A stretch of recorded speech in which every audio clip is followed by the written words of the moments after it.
know, he knew that most of his fellow veterans from that time and place were still reluctant to talk about it. So if I'm hopefully here to get some suggestions about that and to maybe get some energy going to restart the project in Memphis. So that's great. Well, I'm gonna go ahead. You can see probably up along the banner on your video that the recording has started. So we are gonna go ahead and get started. And in doing so, when I share my presentation, just so you know, I will not be able to see the chat window, but feel free to speak up and say if you have a question and we can address it right then and there, or I can exit out of the presentation afterwards and take a look at some of those questions and answer them. Okay, I've got a hand up already. Nice. It's me, Carrie. So I just wanted to welcome everybody. Thank you for taking the time and joining this call today. It's the Veteran History Project. I personally had the pleasure to meet Carrie at the beginning of the year in our summit. It is a great honor to be part of this. I am a U.S. Navy veteran. I served for 10 years. And I feel so special that Library of Congress has taken this as a project to document all the sacrifices that our men and women in uniform has done through our history. I know many of us have participated in this project, and please, feel free to ask any questions through the chat. Make sure some housekeeping items to put everybody on mute. It is important that we are on mute while Carrie is doing her presentation. That way we can streamline the presentation as well. So thank you very much. And without further ado, Carrie Ward. All right, so I just wanted to answer one of the first questions that came through the chat, which was, will female veterans be included in this project? They get overlooked a lot because everybody focuses on, let's see, on the male veterans. And I'm so glad that that's brought up. We will certainly cover that again later, but first and foremost, absolutely. We want to make sure that everybody's story is heard, including our female veterans. And one of the things that we work really hard at is trying to make sure our collection accurately represents the veteran landscape that we have in our United States today. Right now, the VA says that approximately 9% of the veterans across the country are women. And of that, our collection so far represented is 6%. So we really do need more women to want to share their stories so that we can get a more accurate representation of what that's like. All right, so I'm going to go ahead and share my screen.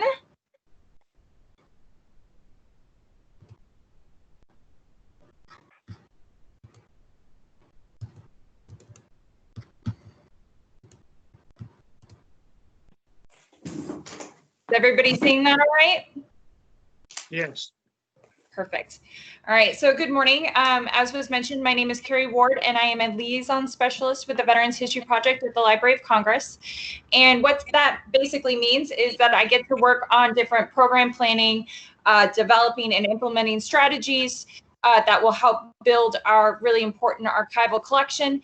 And one of the most important things that I do is I get to go around and talk to individuals and organizations across the country, both kind of show them what we have seen has worked really well as far as best practice, but also it allows me an opportunity to see what others are doing. So I'm really excited to get into that after we review some of these best practices, and we can see what you all have been up to. So before we start, I just want to ask if everyone could take a moment and think about who the veteran is in your life or community. It's possible it could be a family member. Maybe you're thinking about a work colleague. Maybe it's your mailman, your delivery guy. Maybe it's you. The point is that even though less than 1% of our population is currently serving, nearly everybody out there has a veteran in their life. So each and every one of us has a story to tell And this is an amazing platform to help you take a peek behind that curtain and learn a little bit more about what some of those firsthand personal narratives from individuals who had a front row seat at history. So I like to start with this little teaser. I'm not sure if anybody has been to the Library of Congress before, but this is the big photo up top is a photo of our Thomas Jefferson building. It's actually the Great Hall. And as soon as the buildings open back up to the public, I want to personally extend an invitation to anyone who would be coming here for business or for vacation to please reach out, because although I may be biased, I really do feel this is the most beautiful building in Washington, D.C. And it really would be just a tremendous honor to show you the building, show you about how a lot of it is invested in democracy and storytelling. And I feel like it leans into the Veterans History Project. And when you come and you see the building and you see all of these different pieces, like down here, these lunettes or tympanons, this is oral tradition, and this is the Gutenberg Bible over here. When you see all of that, you kind of understand a little bit better as to why Veterans History Project is part of the Library of Congress. So, storytelling is pretty central to who we are as humans. It's common in every single culture. It's central to our civilization. Before we had the opportunity to do these type of virtual meetings or cell phones, or even before Gutenberg's printing press, we were sharing our stories through oral tradition. And it was a wonderful way for us to pass down stories or lessons through family members. But it's a little bit like the game telephone, where if I start with you and I go 5 people down, the story is going to be slightly skewed. So that's part of why with Veterans History Project, we are so invested in trying to make sure that it's documented and archived properly. Sharing and archiving these stories really does help us preserve our culture, and it aids in a real understanding as to what our past was so that we can better understand and better prepare for our future. The Library of Congress is the oldest federal and cultural institution, and we are considered the world's preeminent reservoir of knowledge. We provide unparalleled integrated resources to Congress and the American people. And I love to emphasize that, the American people part, because this is your national library, and there are tons of resources out there for you to use. And if you're anything like me, you hear the word library and you immediately jump and think books. And while we do have a magnificent collection of over 39 million books, we have a lot of other equally impressive items. It may not be quite as well known, but in addition to the books, we also have a wealth of music. If anybody likes classical music, in the Woodall Pavilion, we actually have some Stradivari violins. And immediately next to that, we have a concert hall where we invite students from Juilliard to come over and actually perform with those pieces. If film is more so your thing, we have the National Film Registry. If anybody is a cartographer, we have all sorts of different maps, including the Waldseemüller map, which was the first time ever the word America was put on a map. We have a whole division for prints and photographs, and all of these items, they add up to a total of 170 million items. So again, 39 million books, 170 million items. And what Veterans History Project focuses on are those memories. So a little bit of history, if I may. We're coming up to Father's Day, which is always a really special time, in part because that was kind of the genesis of the idea for Veterans History Project. Representative Ron Kind from Wisconsin was enjoying a Father's Day picnic. He had his uncle and he had his father sitting off over in the corner, just chatting away as Ron Kind was flipping burgers. And all of a sudden he overheard them starting to swap stories. And even though he had grown up with both of these men, he realized that many of these stories were things he had never heard before. So he ran inside, grabbed the ubiquitous camcorder that we had in the year 2000, and he starts recording. And he wasn't necessarily just doing it to preserve the moment so that he would have it later, but he was also doing it because he was very cognizant of the fact that he had 2 young sons. And as they're running around and playing in the yard, he may be able to wrangle them and have them sit down and listen to their grandfather and great uncle, but it probably isn't going to be an extremely meaningful moment for them. Not until they're older and they're ready to really appreciate what was being said. So Ron Kind flew back up to Washington, D.C. He got together with some other lawmakers, and by October 27th, the year 2000, so just really quickly, June to October, things don't usually move quite that quickly up here in D.C., but we're very grateful that by October 27th, the year 2000, we had it unanimously signed into law that Veterans History Project would be housed underneath the umbrella of the American Folklife Center at the Library of Congress. And the whole idea is that it's supposed to be this grassroots effort. We want to get individuals and organizations across the country to sit down with the veterans who are in their lives, who are in their communities, and to volunteer to talk about it, and then hopefully submit those interviews to the Veterans History Project. Our congressional mandate was created with the purpose that you can see up here on the screen: to collect, preserve, and lastly, to make accessible the personal recollections of United States military veterans and Gold Star families. So just in case people are unaware as to what a Gold Star family is, they are a family member who has had a loved one give their last full measure of devotion for our country. As those individuals unfortunately cannot share those stories, we now ask for the individual family members to share a glimpse of what their loved one was like through their lens. The Veterans History Project collections span from World War I up through current conflicts, and they include all sorts of different things in between.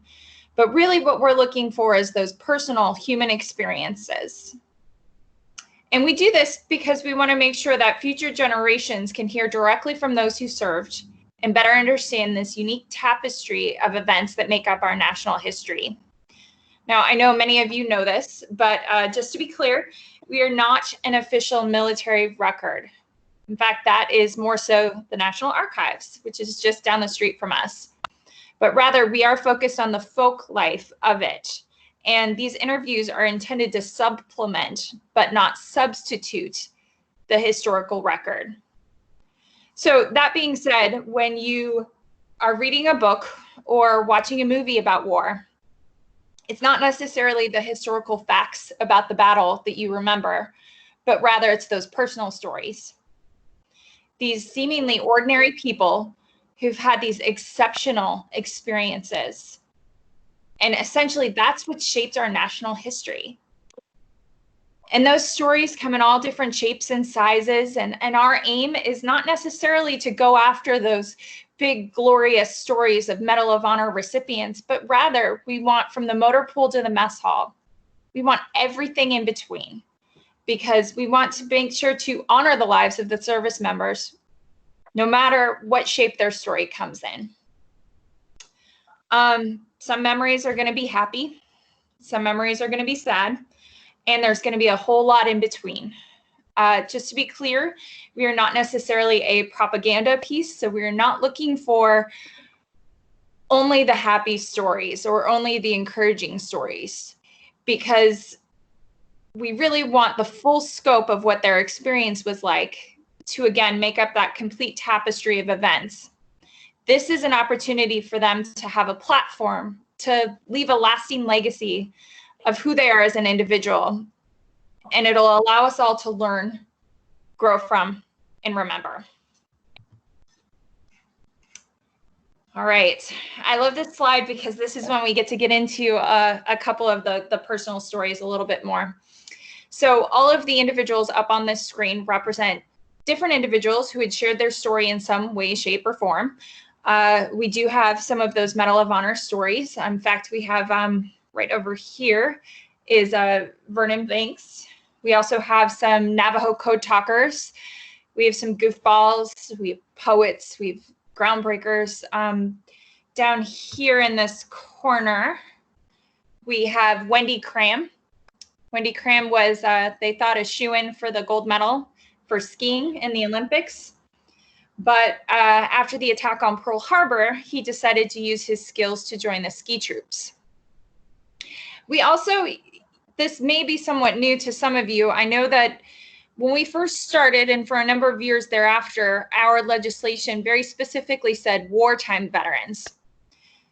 We're not necessarily looking for just the stories of wartime veterans. In fact, we have individual stories of those who had served stateside. One example of this is up here in this corner. It's another World War II, or no, it's a Korea story. This is Constance Anderson, and she was born in Alberta, but she grew up in Utah. She and her classmates had all experienced World War II when they were teenagers, and it left a pretty lasting expression on them. And so out of her class of 11 boys and 12 girls, 9 of the guys joined the forces and went to the Korean War. Constance was the only girl to do so. Originally, she wanted to join the Waves, but the only branch that would take her as a non-US citizen was the United States Army. So she was able to get her citizenship and she became an American. And she was more than pleased when her next assignment had her in Washington, D.C., where she was able to take this photo outside of the White House. She says in her oral history that having spent most of her life here, she finally felt like she belonged. I don't want to delve into all of them, but I'll just kind of highlight Tracy Sugarman as well. This is Tracy Sugarman and his wife, Junie. And Tracy was singing with his fraternity brothers when he heard about the attack on Pearl Harbor. 2 days after that, he went and signed up and joined the Naval Reserves. He married his sweetheart, and then 2 days after that, he got commissioned. So they didn't exactly have much time for a honeymoon. Sugarman was almost immediately sent over to England, and wanting to include his new bride in his experiences, he would write her almost every day. These beautiful, beautiful letters. The other thing that he did is he kept a sketch pad with him. And he would sketch what the landscape looked like. He would sketch his comrades. He would even sketch the children that he would see playing because he wanted to include Junie in that experience. So these are examples that really showcase that we're really more interested in the warrior than the war. Again, I know I keep emphasizing, but we are specializing in the human experience from a primary resource. So we're interested in those firsthand looks from the ship deck, the cockpit, the foxhole, or even if somebody just flew a desk. We had the opportunity at one point to interview former Senator Chuck Hagel, and he had served during Vietnam. And one of the things he said in his interview just really stuck with me, which was he said, Vietnam or other wars, we tend to think of as unitary. But the Vietnam War, the fact is, there are a million Vietnam Wars, and everybody who served there had a different Vietnam War. All right, so I'm hoping this is a somewhat familiar looking page for you all. This is a screenshot of our website. It is a really great resource for anybody who's looking to participate. I hope that you spend some time getting acquainted with this website, which is loc.gov/vets. And really, this is the portal to Veterans History Project. Here, you'll find a really broad way of engaging with the collections. You'll see that it's both participatory as well as the archival resource. Veterans History a complete archive of firsthand narratives and an invaluable resource for anybody who wants to know more about what our country's military history was all about. You can watch thousands of interviews, you can view photographs, you can read veterans' diaries. You can see over here resources for educators and students. So you can even download lesson plans to try to bring history to life for students. I like to highlight a couple of these things over here, if I may.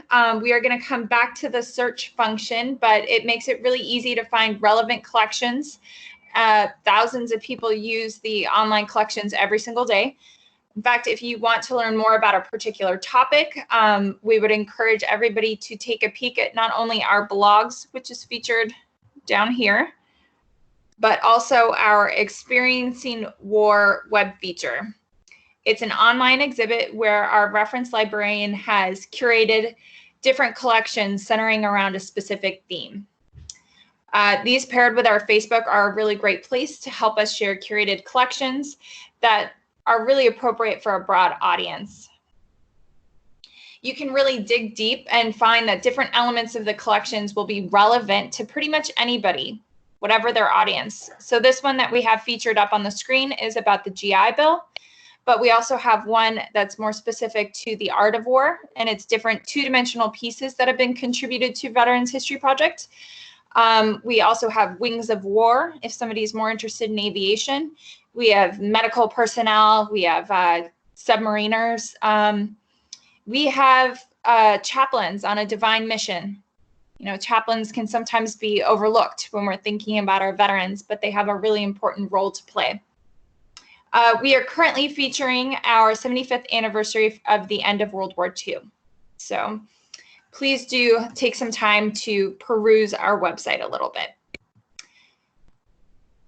A couple other really great tools to highlight are the print forms and kits. I'm going to just pop back actually really quickly. You can find it right here on our website, print forms and kits. Or alternately, you could email me. I will give you my email towards the end of the presentation. You can email me and say you want hard copies of these. This right here is our brochure. We also have bookmarks. We are the library, so of course we love to bring bookmarks to things. And then this white booklet right here is going to be anybody who's participating in Veterans History Project. This is going to be your new best friend. This is called our field kit.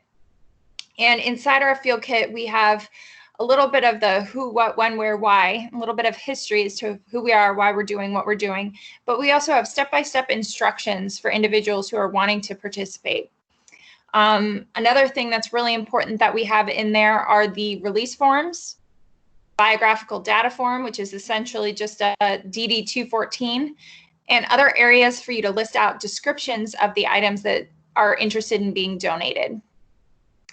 So I'm going to spend just another second here talking about the field kit. When reviewing the field kit, the biographical data information, it does say that it's required on there. It's a really great tool to help you, if you have it filled out by the veteran, it's a really great tool to reference if you are conducting an interview, because it's going to show you if they were drafted or enlisted, most likely. It's going to show you what conflict they were involved in and where they served. So it's going to help inform the questions that you're going to be asking. Now, inside the field kit, we do offer some draft questions to help get you started. And they start with basic biographical information. They talk about, you know, where you were born. Did any other family members serve in the military aside from you? One of the questions I love to ask is, what did you want to be when you were growing up? So these questions start out with these basic things, and then they build from there. Part of the reason we do this is because we want to make sure you're building rapport and comfort with the veteran that you're interviewing. So we graduate eventually up to tell me about boot camp. I love asking about specific drill instructors because everybody has a very vivid memory about their drill instructors. We do talk about their time in service, and then we round out with some reflection period. We do have release forms for both the interviewer and the interviewee, and we will talk a little bit about the copyright a little later on. And then we have a notes section. So if you are conducting an oral history, we do have a notes section on there. Those notes get turned into metadata and are ingested into our website. So if a researcher is looking for, and we had this somewhat recently, Dear John letters, you'll have a little note that Dear John letters was referenced during your oral history. So it does not have to be a complete transcript, just keywords to help the researchers that do use the collections. Why do you send an email out with a good address? All right. So when you are searching within the collection, so just to kind of pop back right here, search the Veterans Collection. That's what we're clicking on. You get a sheet that looks like this. And when you're searching for something more specific, you can see there's a number of different ways you can break it down. It could be name, it could be ethnicity, it could be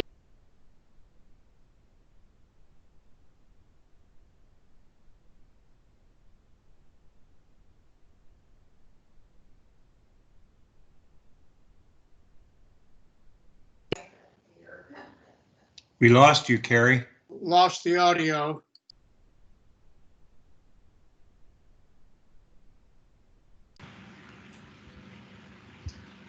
Oh, we lost her as well. am I back? Oh, Can you hear okay. me? Yes. All right, let's try this again, right? Somehow I got muted. You're back. I'm back. Carrie, while we have you there, quick question. Do you have these materials, the field kit in Spanish? We do. I'm so glad you said that. We have it in Spanish, and believe it or not, we actually have a Braille field kit as well.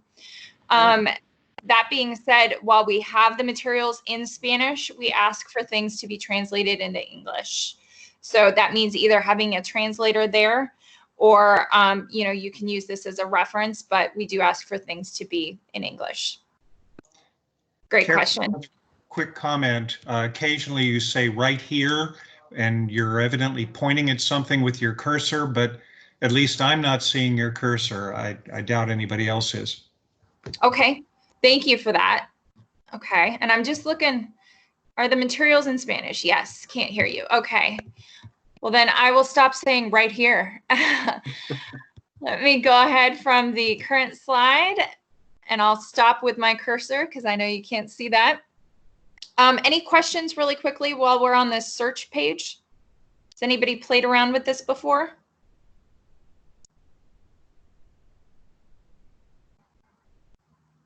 I have not, but eager Okay. to. Okay, no worries. This is a great place if somebody is interested in a specific conflict and wants to hear more oral histories or see more photographs. This is a great place to look and kind of just get acquainted with what our collections look like. So let's see, we've made sure, the other thing that's really important to note is that if you are clicking through the World War I female, you want to make sure to do digitized collections unless you're doing research and have the ability to come into the Library of Congress and view the collections in person. You want to make sure to review the digitized collections. You can see if you're more interested in photographs from World War I, you can kind of cull things down from there. And then the list that's going to pop up is going to be a list of specific veterans. So it's really important to us that we don't have collections that consist of World War I or, conflicts or branch of service, but rather we have these individual collections. So for instance, the story of Joe Smith or the story of Jane Smith is uniquely theirs. And therefore within our database, it is the Joe Smith collection. So I'm going to show you an example of a collection that was featured in one of our Experiencing Wars. And therefore, we were able to take things a step further with the way this slide looks. But you should be able to see when you look on the right-hand side that there's a little hyperlink that says that this was an audio interview. And you have the ability to download the interview from our website, which is kind of neat, especially if you're going to be doing some travel and don't have time to review some of these collections. You can always download it so you can listen to it at your leisure. Because this was featured in our Experiencing War, we were able to take things a step further, and we actually have a transcript on here. You can see that underneath where it says interview audio. We work with the National Court Reporters Association and Foundation, and they have transcribed over 4,000 interviews for us so far. The other thing that you can see is this folder where it says who the veteran is. And we call this our baseball card because it contains all of the specific stats that are relevant to that collection. The other thing that you cannot see, but if you were to click on view full description, in addition to all of the information about the veteran, you also have the organization and the individual who contributed the collection. So I say this to you all because I want to make sure that Red Cross has everything recorded appropriately. And what's really great about that is you can click on Red Cross from a specific region, and you can see how many different collections have been contributed and get a good sense of where things are from there.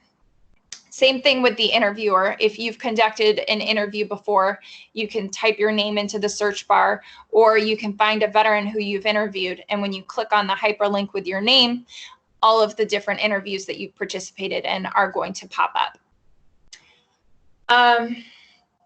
Let's see. So we work really hard to try to digitize a lot of the collections. I will tell you that this does take some time. We, especially right now, my understanding is that with us all working from home, we have 2 pallets of mail that are waiting for us. We are very anxious to get back and start going through some of those items, but it does take some time for our staff to review the items and then to ingest them into the computer. So as of right now, we have over 110,000 collections, and many of those have digitized content that's available online to review. I say they have digitized content because occasionally we will receive very large collections. We had one somewhat recently that was from World War I, and it was 900 letters and 700 photographs. And so it does take some time for us to review those materials, to get those items digitized. And if there's a need for us to get certain items digitized sooner, we may be able to do the letters first, and then the photographs will have to wait until later. So as a grassroots effort, we really only have the stories of individuals who have participated. And I want to be very clear about that, because a lot of the calls that we will receive are, hey, I served with Joe Smith, and I want to make sure his collection is within your database, and I want to try to contact him and learn more. That's not really what we're after. More so, it's the grassroots effort. So it's only those individuals who have agreed to participate that we will have records of. And while it is somewhat the exception, I do love to share this story. It's somewhat recent. I think it's within the last year. There was a young man named Tom, and he was in Dayton, and he was scouring the internet looking for information regarding his grandfather who had fought in World War II in Korea. And he found a little link about his military record, and all of a sudden then he stumbled on Veterans History Project. And he found out that his local library had recorded his grandfather's video in which he detailed out the accounts of his service. So Tom went back and he asked everybody in his family if anybody had known that his grandfather had chosen to do this. And of course, it was a surprise to everyone. But for this young man whose grandfather had passed away 15 years ago, there was this magical opportunity for him to spend 45 minutes getting to know his grandfather. He talked a little bit about his service, of course. He talked about his love for America. But the family members who knew him said it was a really good snapshot of his character and what made him tick. And so that was kind of a neat experience I just wanted to share with you all. All right. So in the past almost 20 years, as I had just mentioned, we have collected over 110,000 different histories. And while we are very proud of this number, we are hyper aware that our work has just begun. With over 18 million veterans in the United States today, we really do need help collecting these valuable memories before it's too late. We do rely, obviously, on volunteers to help us preserve these national memories, and you play a really integral part in this historical endeavor. As I'd mentioned earlier, everybody has a story to tell, and this offers a really great opportunity for both you and they to make history. Whether participating as a veteran, an interviewer, or simply just working as an advocate, I can absolutely guarantee that this is a worthwhile endeavor. And I'm sure, as we were talking before this started, we were talking about some of the specific stories that individuals have been able to collect. And I'm sure if you're anything like us, you will carry these stories with you just forever and ever. All right, so now we're getting into the rules a little bit. So participating is really simple, it's meaningful, and it creates a lasting legacy, both for the veteran and for those who are involved. As was alluded to in the previous slide, people are comfortable sharing their memories in different formats. For some of us, that's going to be a video or audio oral history.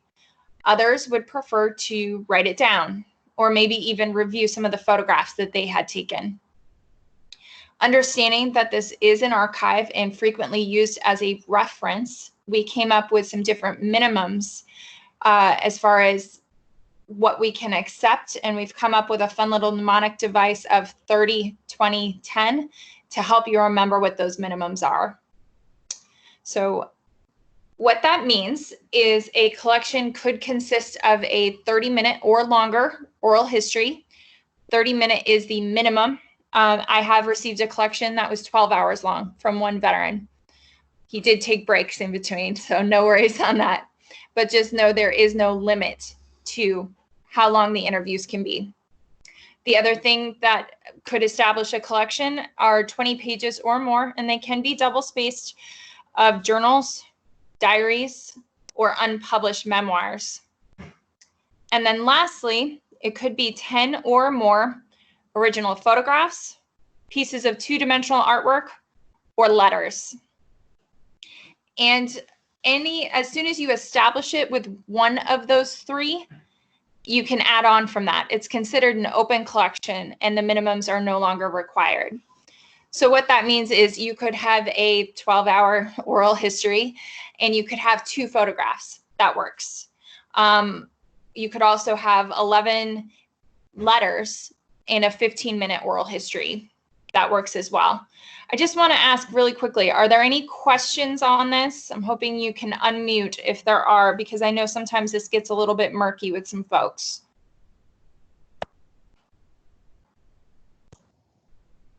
Okay, hearing none, we're going to move on. Just don't feel like you have to memorize everything you see up on the screen.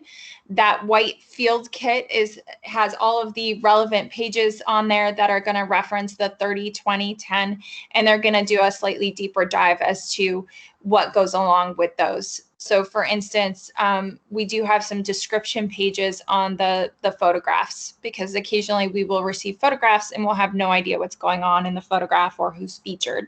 So just kind of bear that in mind. And the other thing is, if you are conducting an interview, there are a few things that you should bear in mind. This list over here to the left talks about different formats that are acceptable and different ways that we can receive content. Believe it or not, we still get cassette tapes on a regular basis. We do get a lot of people with some antiquated technology coming to us because they don't have any way to listen to it or view it. And luckily, we do have a lot of those really great resources to make sure that that's available. Really quickly, I just want to highlight the fact that if somebody is conducting an oral history, I would encourage them to bring any of these other materials, because even if they don't want to donate them, they could take this opportunity to read a letter on film or to hold a photograph up. And while it's going to make that interview that much more rich, it's also going to help to jog their memory. So we do encourage veterans to bring materials, even if they're not considering donating them, that's fine. But it would be really great to kind of show them on film. Okay, so let's say you have a veteran in mind, you've read the field kit, you've taken a peek at some of the different content that's available on the website. One of the things that we suggest is preparing with some supplementary research. So you can see that is the last item listed on the almost ready. So what that means is one of the things that we highly recommend is called a pre-interview. So you have a veteran in mind, you can conduct even via email, you could conduct it over phone. The best way to do it, of course, is in person, but you can sit down with them and get just a sense of what their experiences were like. It's not necessary, but it's really great to have a basis to ask some really informed questions from there. So we do recommend you take some time to do a little bit of research, and also you want to make sure to take some time with the veteran to make sure they understand everything that's being asked of them. They understand why they're being asked to fill out a biographical data form. They're understanding what types of questions are going to be asked. They're understanding that they're going to be there for a minimum of 30 minutes or longer. Does that make sense?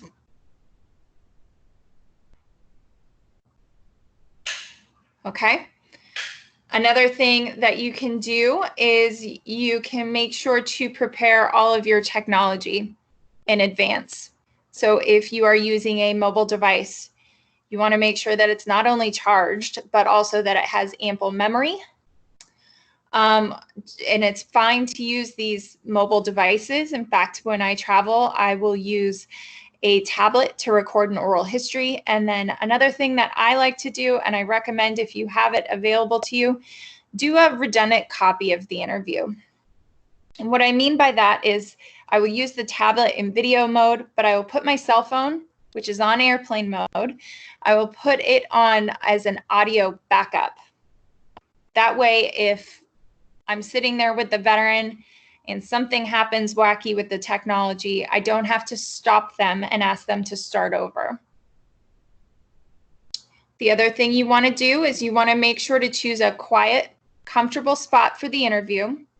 You want to be mindful of shadows, distractions, even if a chair swivels or rocks, it can be a bit distracting, and it's not something we do consciously, but when somebody is nervous, you do start to kind of rock and roll a little bit. Our work is made that much more rich by the thousands of people who've given us their family treasures and help us to tell the story in a really riveting, rigorous, and memorable way. So I'm going to specialize a little bit on the interview portion for right now. You do not need to be a professional journalist or historian to conduct an oral history. The primary thing you do need to be is a good listener and to follow the guidelines that are laid out on the field kit.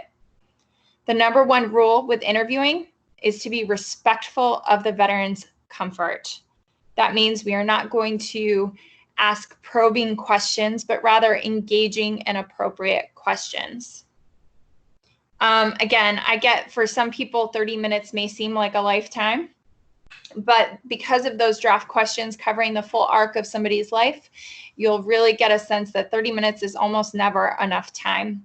And even if you have somebody who's not too sure they want to participate, they're kind of trying to give you monotone answers, we've designed those questions that if you ask every single one of them on the list or even the same amount that's on the list, you'll be able to come up with a 32-minute oral history.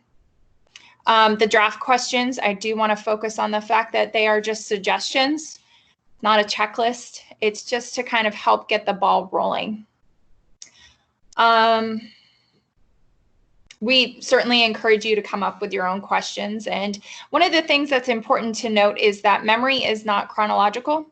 And so sometimes people's stories can start to bounce around a little bit. And so your role as the interviewer is to help kind of format those. You can let them continue their story, but you want to drive them back to, that's really great, but can you tell me more about what boot camp was like? Whenever possible, we highly encourage that you work in a team. And what I mean by that is if the veteran who's being interviewed and you are the interviewer, you want to have a third person who's there to focus on the recording and to take the notes. That way, you can maintain good body language with the veteran.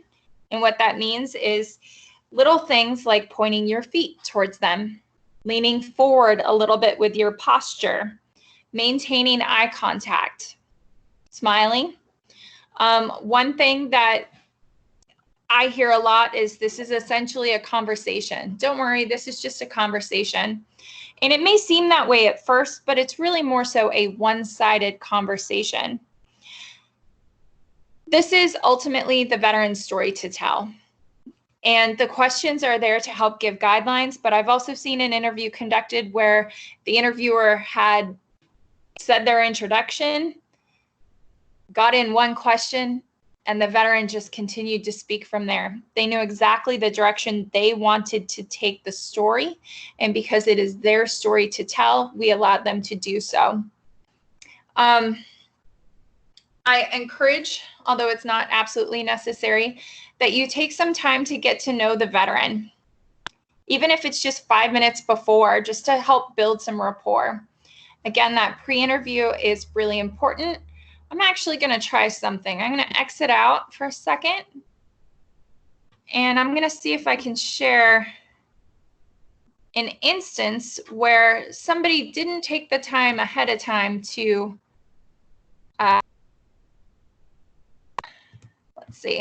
didn't take the time to get to know the veteran beforehand, and therefore the veteran got a little bit confused.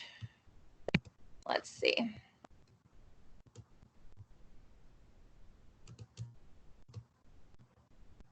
All right, is everybody seeing my screen right now? Yes. Okay. Can I just confirm that you can hear this once it starts? This is Stephen Sloan. Did you hear that? Yes. All Yes. right, here we go. The date is September 15th, 2009. I'm with Mr. Doing an interview with the Texas Historical Commission's Here and There, Texas in World War II project. You got a card? I do, sir. I'll give you one here in just a second. Excuse me. We're at a visit for a while. Thank you. I'd love to, as I mentioned, I'd like to start out with your background. You said you were born in Philadelphia. Yes. At the age of 2 or 3, we moved to Brooklyn. That's in Williamsburg, Brooklyn, yeah. Ask me questions and I'll answer. You bet. So I want to open the floor. I want to see, what did you all think of that opening? It was awkward. It was awkward. It was a little clunky, right? So I'm going to show you an instance now of an interview that's a little bit different. This is a woman by the name of Jamie Fox. I had met Jamie some time ago. I had her come in, you know, we had talked over the phone. So we had a basic understanding. She knew everything that was being asked of her. And I want you to listen to the introduction, because on those draft questions, you can see that we give you how to do the introduction, but it gives context to the interview. So when you start the interview, you want to make sure to say who you are, what the date is, where you are, and then sometimes you can even choose an icebreaker. So let's see if we can share this one. And we will go from there.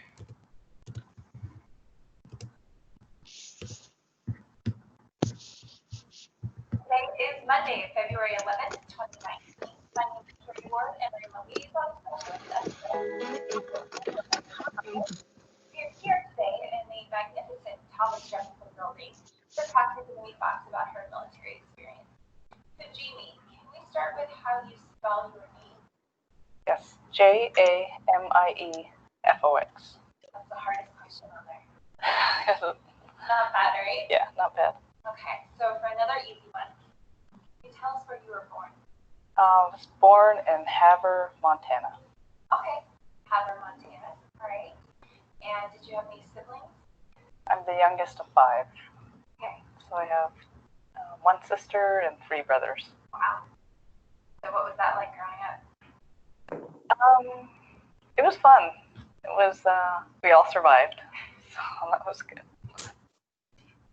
Can you all tell me what you thought about that one? It was much more structured. More open, and Mhm. you could understand it. It had a lot more structure. Okay. So what I typically do, because whenever, and I've done this multiple times where I've messed up and I've had to restart the interview, you may want to write down your introduction. So I write it down at the top of my questions because I will somehow transpose the date or I'll do something where I get it wrong. So I always suggest you write down your introduction first, and feel free to sort of make light of it to make sure that the veteran feels, again, comfortable.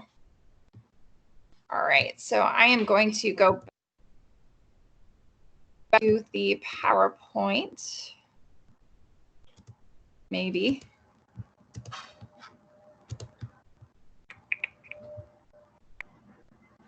Maybe.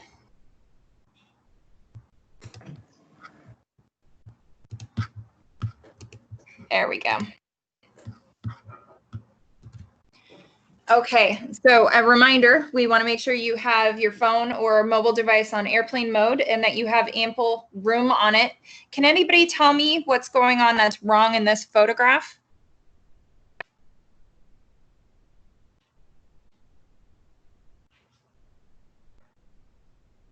I'm not sure I understand the photograph.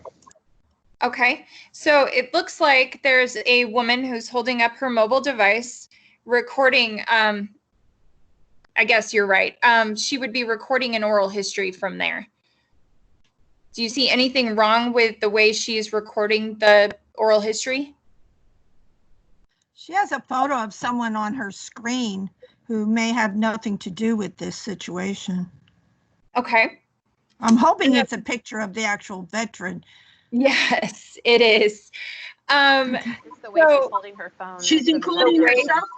She's including herself in and shouldn't be.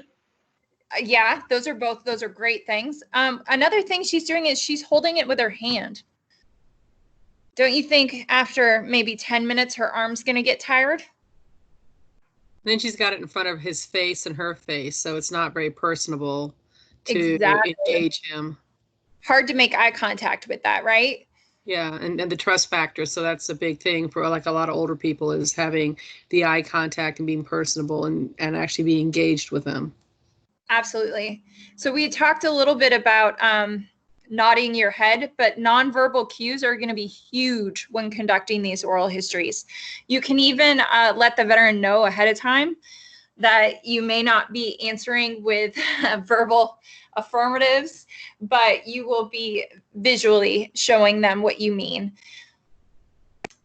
So she's holding the phone wrong. We mentioned that. She's holding the phone vertically, and with video content, you always want to make sure that it's horizontal.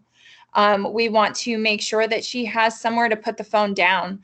So if she has a little stand for the phone, if she has the ability to plug it in to make sure that the battery life is not going to be compromised, we want to make sure to do that as well. Just because you can do an oral history in a busy place, please don't. I know that this is a grassroots effort, and that means that we have seen all different kinds of oral histories come at us. We have seen one that was shot in night vision, that was shot completely in black and white, and we have seen one that's come in completely sideways. So there's really a number of different ways that things could be done, but I strongly suggest you work hard to make sure that those are not done. Well, I was going to pull up, I had some examples of other videos, but we'll see if we can find that later.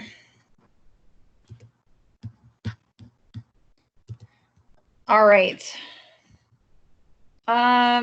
You know, obviously you want to make sure that the comfort of the veteran is the top priority. That means making sure the room is comfortable. It's not too hot. It's not too cold. We had talked a little bit about the chair. You want to make sure not to have a rocking chair or anything that swivels. Also, you want to make sure anything that could be behind you is minimized, so you don't have any distractions to the veteran. And then I absolutely advise that you have some water and some tissue available for the veteran. Another thing that I have done a number of times, and therefore I'm sharing with you what I have done wrong. So hopefully it doesn't impact your interviews, is if you are using a mobile device like this and you put it down on a table and the veteran is leaning his or her hands on the table, it's possible that it may start to shake the camera.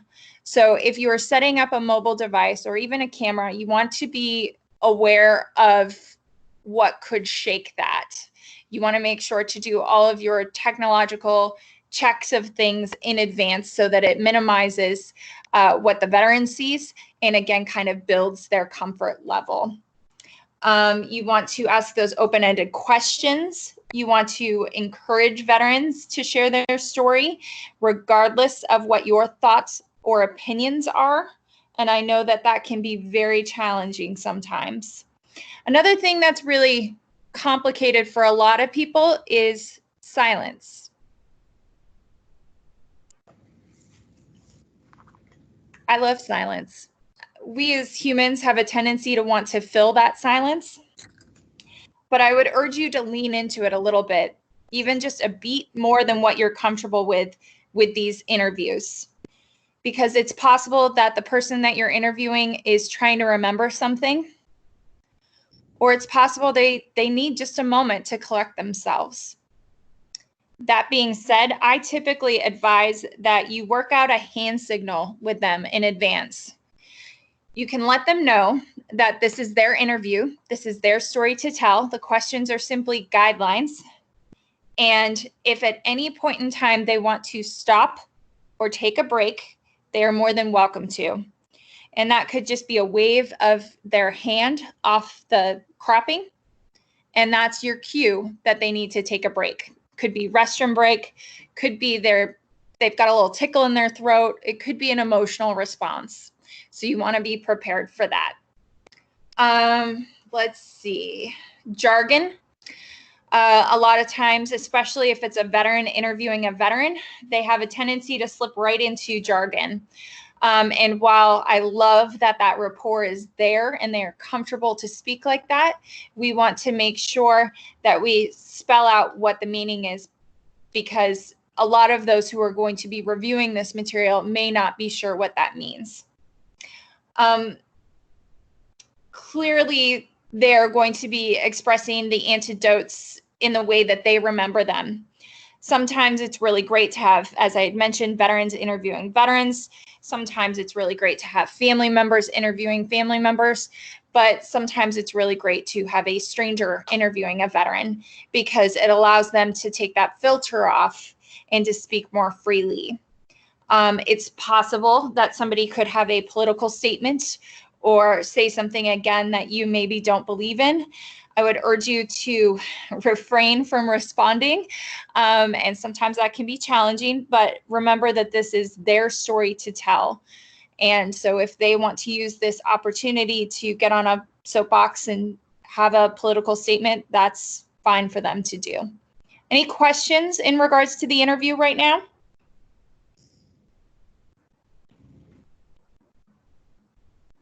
Okay. All right, so some of you may have noted that I said original materials. And I know that this can be a sticking point for some folks because they're hesitant about wanting to donate their original materials.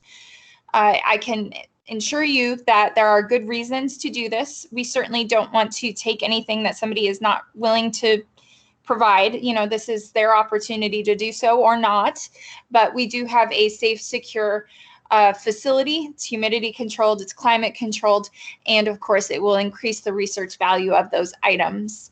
This is an example of a collection that would have been lost forever if the veteran's daughter-in-law had not donated the original materials to Veterans History Project. So this gentleman that you're seeing on the screen is Albert John Carpenter, and he was a 19-year-old college student when he headed over to France to fight in the Great War. And while he was serving in the trenches, he kept a pocket diary about his experience. It's about the size of our cell phones today. Carpenter survived bloodshed and gassings and the tremendous mud and pretty much everything we know the Great War to be about. And he came home and he didn't speak about his experiences, locked his diary away, and that was that.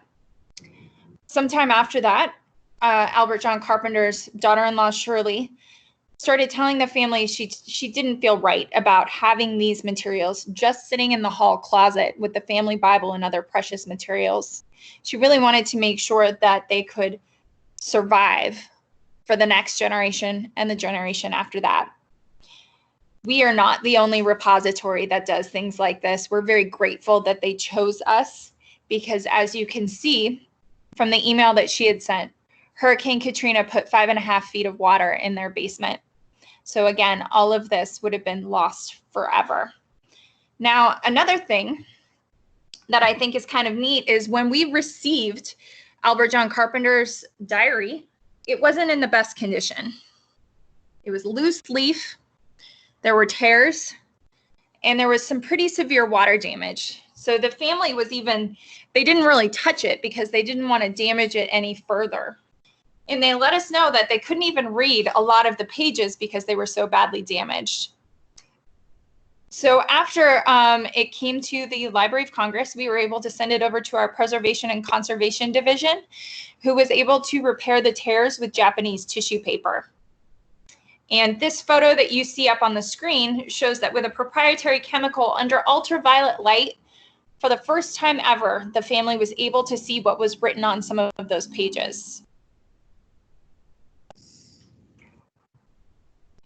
It's important to note, because you will have people asking, that unfortunately we do not accept uniforms or medals. It doesn't mean that the veteran can't show it on their oral history or that they can't submit a photograph of it, but unfortunately we do not have the ability to care for those items.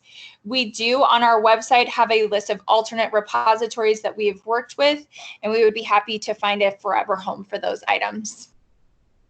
All right, so you have completed your oral history. You filled out all of the items in the field kit.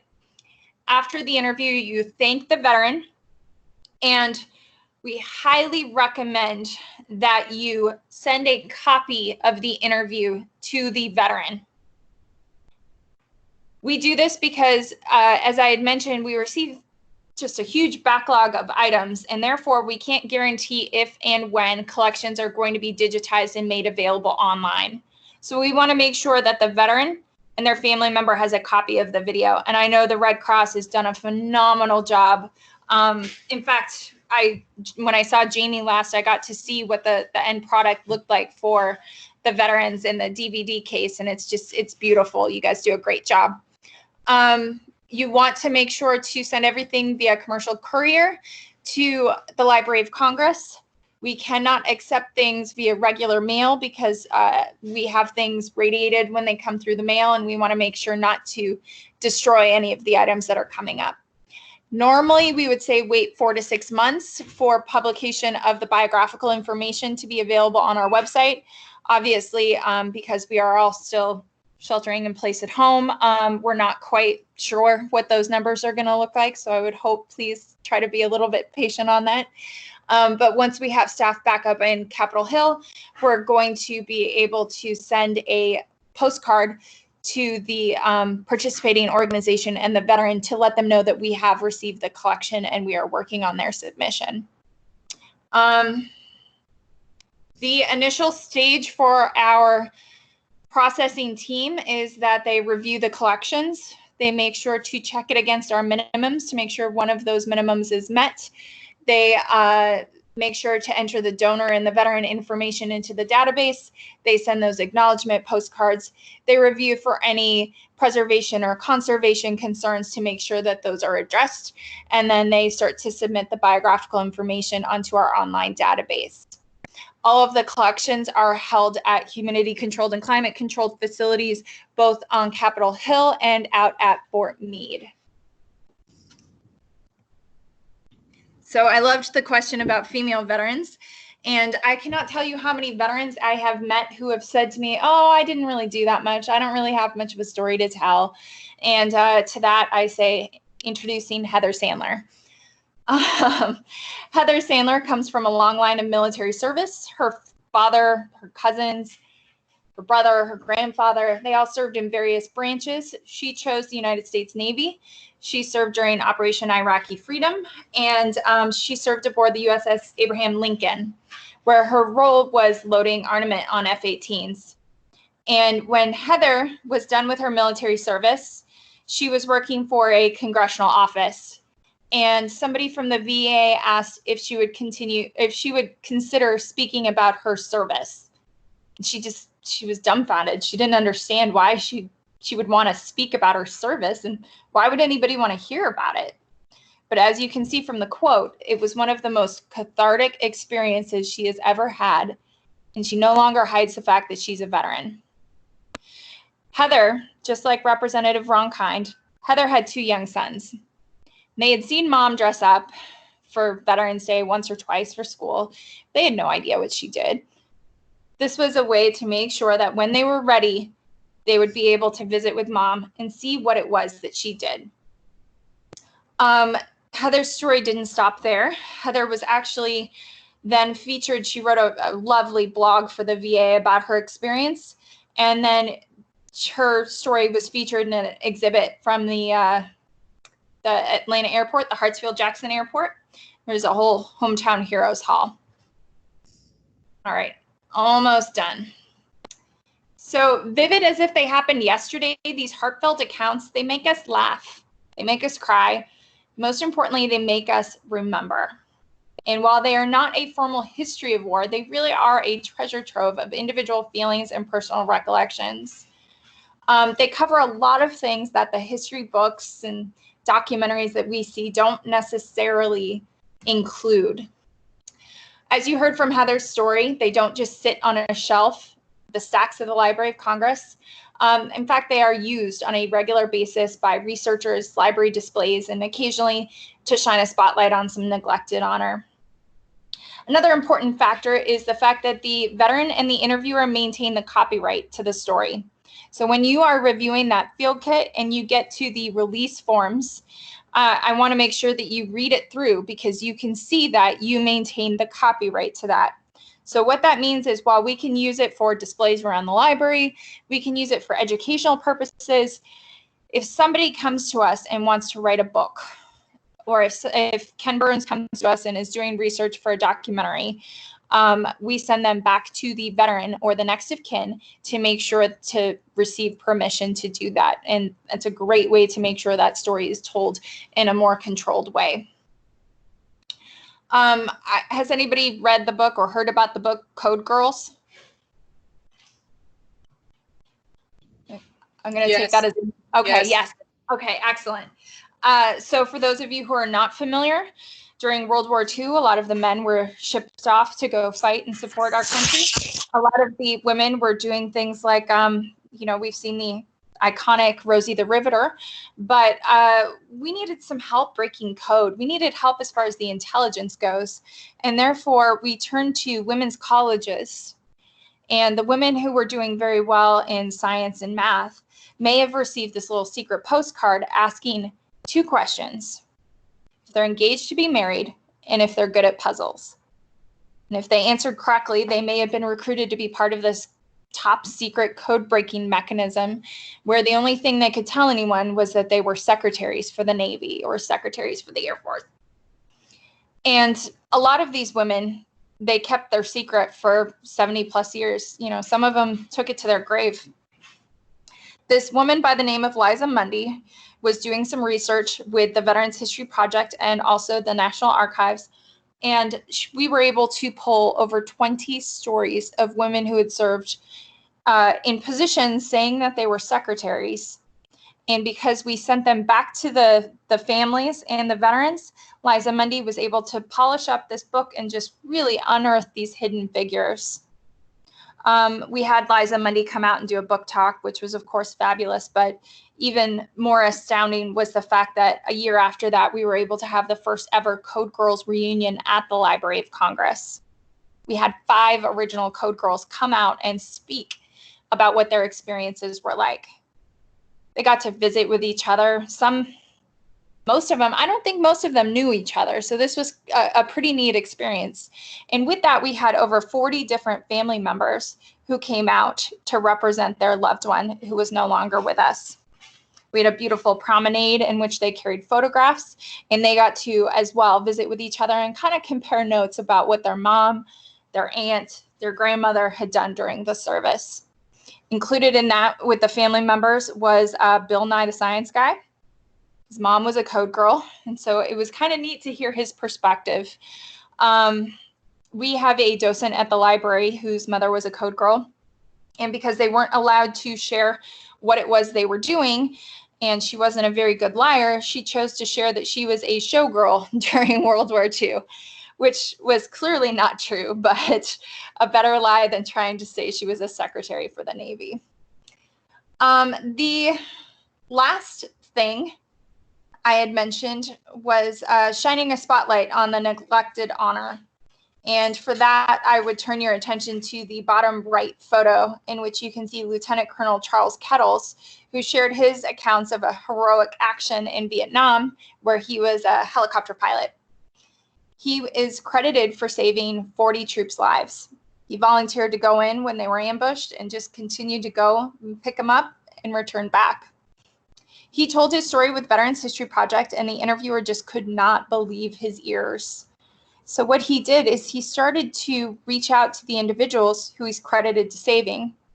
And that, paired with a push from lawmakers from Michigan, drove his story towards congressional action. And nearly 50 years after the fact, Lieutenant Colonel Charles Kettles was awarded the highest award bestowed upon U.S. troops, the Medal of Honor. And while I share this story, it certainly is a rare example, but it does showcase the power of what you're doing when you choose to go out there and collect and share these stories. So decades or even 20, 30, 40, 50 years down the road, people won't have to wonder what happened during the wars and conflicts represented by the veterans who were interviewed, because they'll be able to hear it directly from them, from these brave men and women who had a front row seat to history. So on behalf of the Library of Congress and the American people, and most importantly, future generations, I just want to thank you for taking some time, and I want to open the floor up to questions. So I'm going to come down here and see if I have any questions in the chat box, or feel free to shout them out. Carrie, I have one. Yes. And you may address this in the field kit information, but some of these interviews, if you do 30 minutes, they may generate a rather large digital file that I would guess would be in the gigabytes range.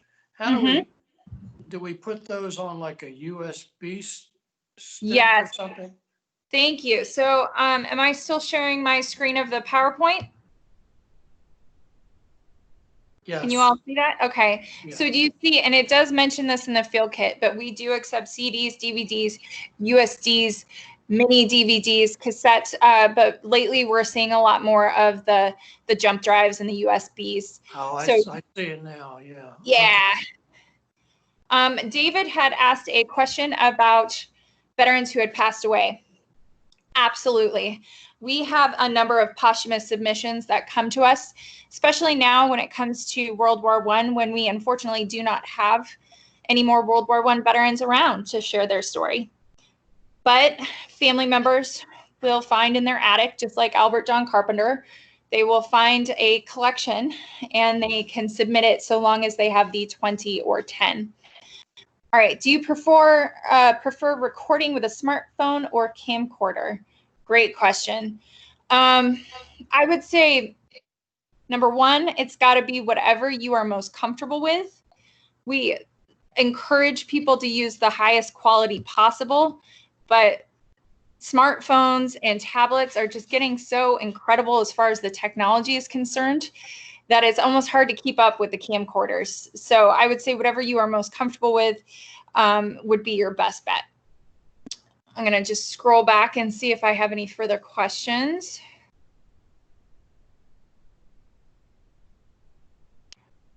I don't think I do. Let's see.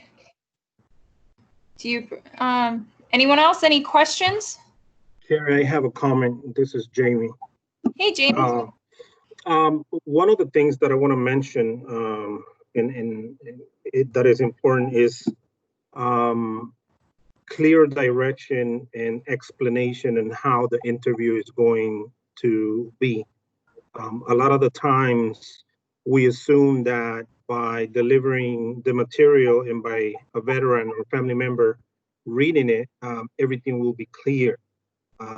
And we have to remember that the level of understanding because of generational gaps or anything or practices, it's different from time to time. And of course, you know, age, it's naturally a limitation for that. And I've seen it before that, you know, when an interview goes in, you know, it's important that interview requires 100% dedication for that specific time. That's one. The other one that I want to mention also is empathy. It is of an extreme importance that we put ourselves in the veteran's shoes, because he will be transported into a time capsule when he starts to mention his story. It happens to me all the time. My son is graduating today from high school, and he asked me for some pictures when I was in the Navy, because the school is going to show it virtually. A son of a veteran is graduating high school in Palm Beach. And it made me cry just to think about, wow, you know, I was in the Navy, young, 18, 19, looking at all these pictures. And now my son is graduating and remembering that. So it transported me back into those times. So it is important that the interviewer does that when he performs that. Absolutely. You know, I had mentioned water and tissue, and I can't tell you how many times people say, oh, I don't need that, I don't need that. And then they end up using it because you have absolutely no idea what is going to spark that sort of emotional reaction. Empathy comes in a number of different ways. I know, again, sometimes you could have an emotional reaction on film, and your initial reaction is to go ahead and to stop the camera and to go over and to console them. I urge you, I know it sounds kind of strange, but I would urge you to take a beat longer than what you're familiar and make sure that's what the veteran wants.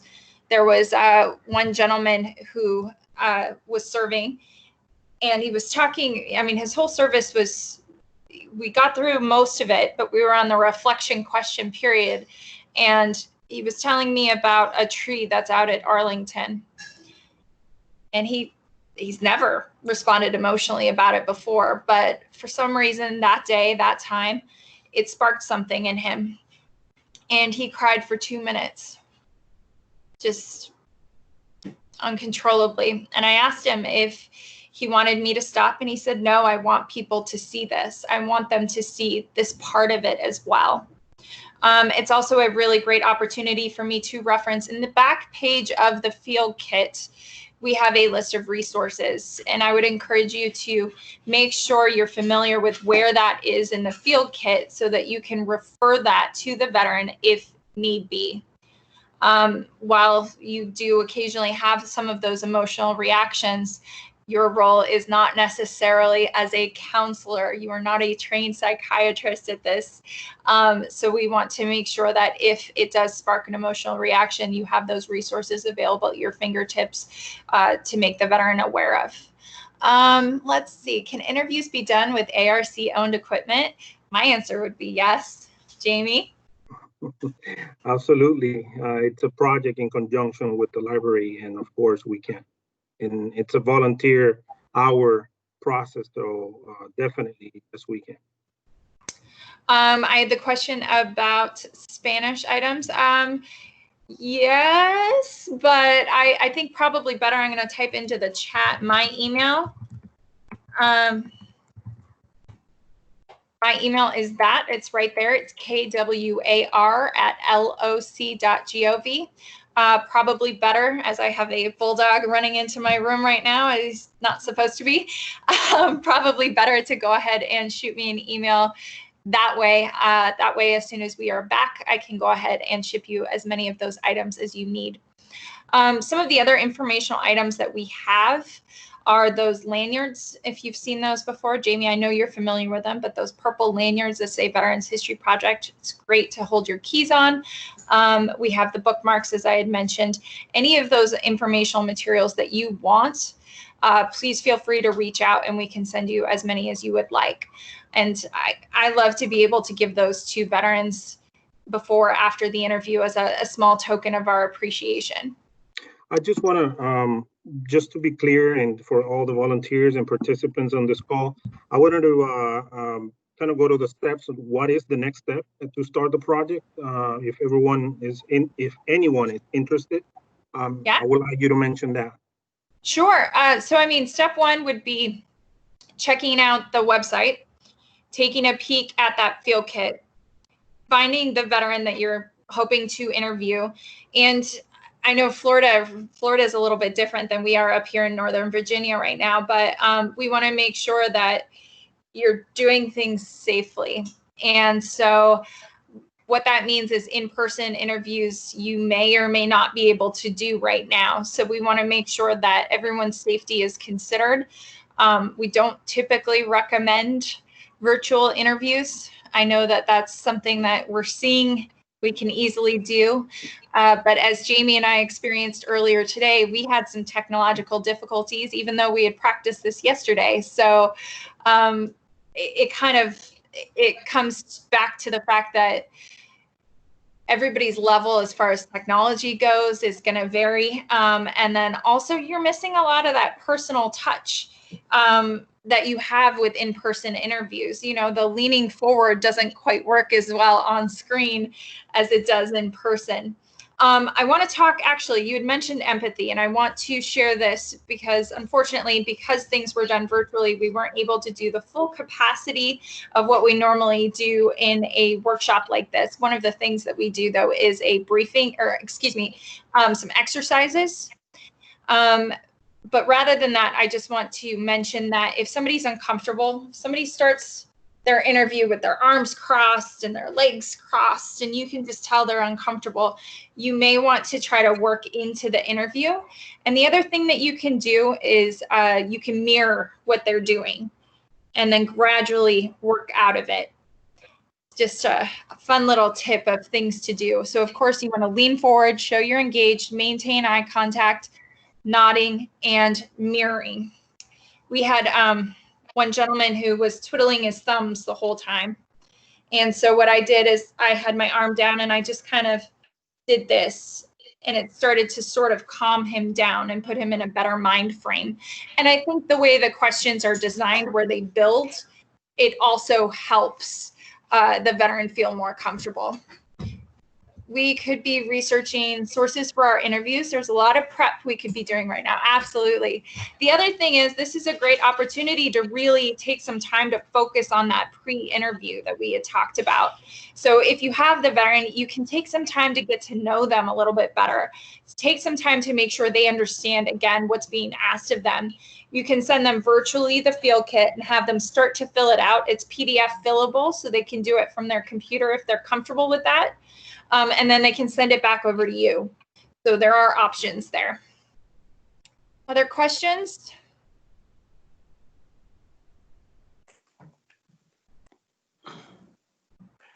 Carrie, one last question.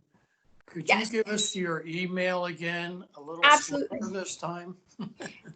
Absolutely. So I have it in the chat box, but also it's kwar@loc.gov.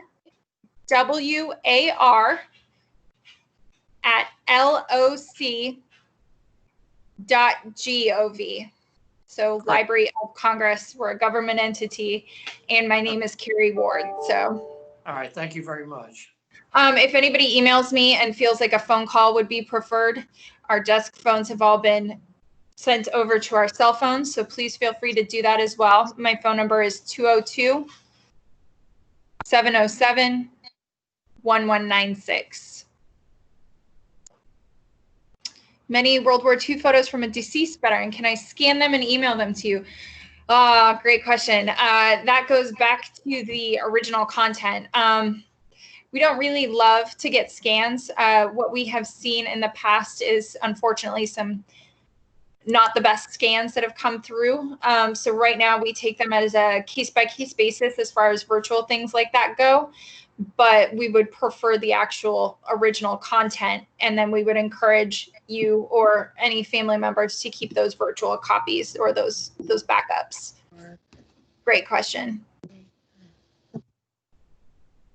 Anything else? I will just share really quickly. We had at one point piloted an app so that we could streamline and not have to mail anything in. And it went very well, but now the library wants to do a much larger app. So we're in process of creating that now. Carrie, would you be able to send, if we email you, could you send us like what we just did today, the recording, so I can send that out to my volunteers? I think so. I think Jamie's got, he's got controls of the recording, but I think absolutely.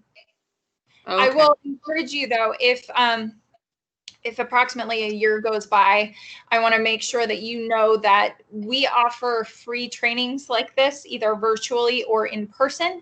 We work with the Oral History Association and the American Folklife Society, and we will offer for 25 people or more a free trained oral historian to come over to you and to conduct one of these briefings in person. And again, then we have the opportunity to do some of those exercises to make sure everybody's comfortable before they start their first recording. Okay, so like I'm at Fort Campbell, and so we have the 101st Airborne, and we have a legacy. We have the Week of the Eagles, which of course was canceled this weekend because of COVID. Well, not Memorial Day weekend. And so we have a lot of the retirees. A lot of them come back for the 5th groups and the Special Forces rendezvous. And, you know, we have a lot of volunteers who go out and like help them with wheelchairs and that type of stuff around the base. And so, I mean, I would think that would be a target-rich environment, not the way it sounds, to get a lot of the stories for a lot of these people. And you guys would be willing, if we could arrange it, to come down with the museum, because we have a Fort Campbell museum, and we could walk through the museum. Would you? Absolutely. Okay. Yeah, Is that something that the Red Cross would pay for, or the military would have to pay for, or does the Library of Congress pay for that? We're not cheap, just poor. So if you were to come, well, you could do it. You could do it. I keep forgetting. We can do it electronically, right? So you can do it personally like this, or if you want to do it in person, if you provide the facility and the people, we can send the trained oral historian to come. Okay. So. All right. So, you know, the Red Cross is really, really great, but I would encourage you also to consider partnering with maybe a local library, because that's a free facility. The Red Cross usually has some materials, but for others, sometimes local libraries have these materials like cameras, recording spaces, just food for thought, I suppose. And another thing you brought up was the legacy program. You know, we do work with other organizations. Great example of that is the Vietnam War commemoration. They will conduct the oral histories for us, and then they will send them to us. We get all of the raw content.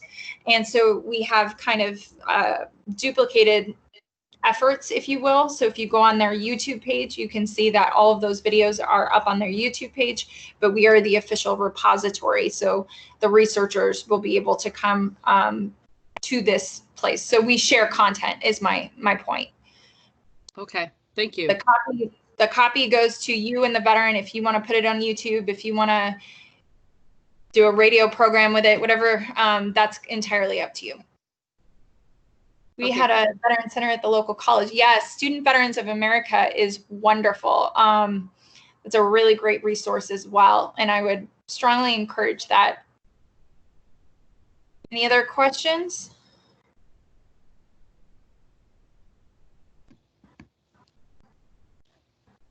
I think we've got them all. Going once on the questions.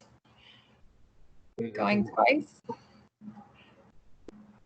Well, we do have emails and phone numbers. So if you find that over the weekends a question comes to you, please do feel free to reach out. Happy to review any information with you, or kind of take you through the website, whatever is going to be easiest for you. I also just really want to say thank you to you all, because without people going out there and conducting these interviews, we really would not have the success that we have with Veterans History Project. So thank you.